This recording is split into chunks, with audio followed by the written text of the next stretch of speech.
अभी पिछली कथा में एक भाव मन में आया था कि भागवत की कथा क्या है, भक्ति का पथ क्या है, भक्ति का रास्ता क्या है। एनेस्थीसिया का इंजेक्शन है, एक बार यदि लग गया तो भले ही डॉक्टर ऑपरेशन कर दे लेकिन दर्द नहीं होगा। ठीक वैसे भक्ति मार्ग के अनुगामी जो होते हैं ना, उनके जीवन में पीड़ा तो बहुत आती है लेकिन उनको अनुभव नहीं होता, उनको पता नहीं चलता।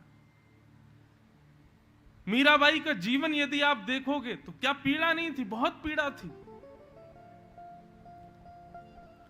प्रहलाद जी का जीवन देखोगे, ध्रुव जी का जीवन देखोगे, क्या पीड़ा नहीं थी, पीड़ा बहुत थी लेकिन अनुभव नहीं हुआ, अनुभूति नहीं हुई। क्यों? भक्ति मार्ग पर चल रहे थे। इसलिए जीवन में आध्यात्म जरूरी है।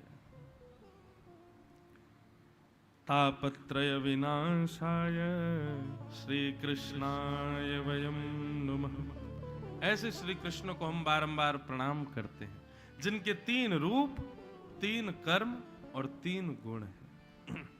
ये महात्म का पहला श्लोक है।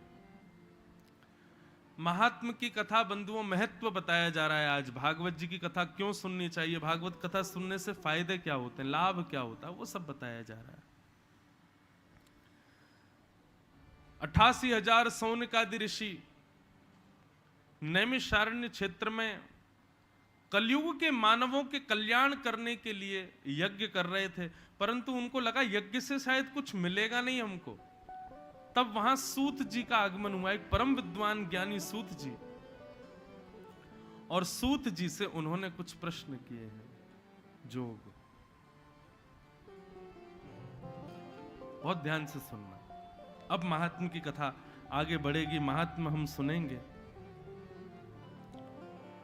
सौनकादि ऋषि हैं 88,000, और उन्होंने सूत जी से प्रश्न किया। क्या प्रश्न किया?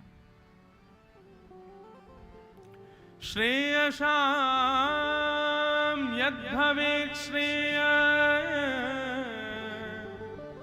पावनानां च पावनम्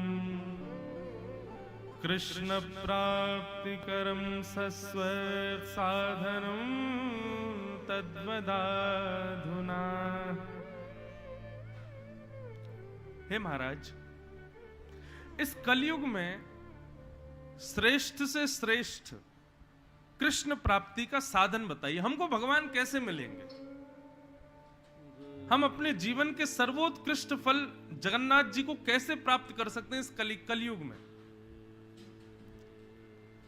मोस्टली इंटरव्यूज या पॉडकास्ट होते हैं तो वहां मुझसे एक प्रश्न जरूर किया जाता है, गृहस्थ आश्रम में रहकर के भगवत भजन कैसे संभव है?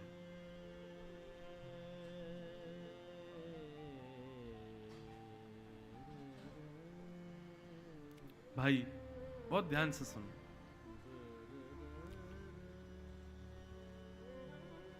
अच्छी वस्तु संसार में जितनी भी है ना, वो सदैव विपरीत वातावरण में ही होती हैं। कमल कीचड़ में ही उगेगा, फसल जेठ की जब गर्मी पड़ेगी तभी बढ़िया होती है। अभी हम लोगों को बहुत ह्यूमिड लग रहा है, बहुत ह्यूमिडिटी, अरे चिपचिपाहट बहुत ज्यादा हो रही है, परंतु पृथ्वी के कई अंश के लिए और कई जगह की खेती बाड़ी के लिए वो बहुत जरूरी भी है। वही कथा हम लोगों ने सुनी है ना अपने जीवन में, आप सबने भी सुनी होगी। एक पिता की 2 बेटी थी, एक बेटी का ब्याह हुआ एक किसान के घर में, एक बेटी का ब्याह हुआ कुम्हार के घर में। पिता अपनी दोनों बेटियों की सुध लेने गया तो बड़ी बेटी के पास गया तो किसान के घर में थी। पिता ने कहा बेटी तुम ठीक हो? बोले हाँ पिताजी बस सब ठीक हैं, बस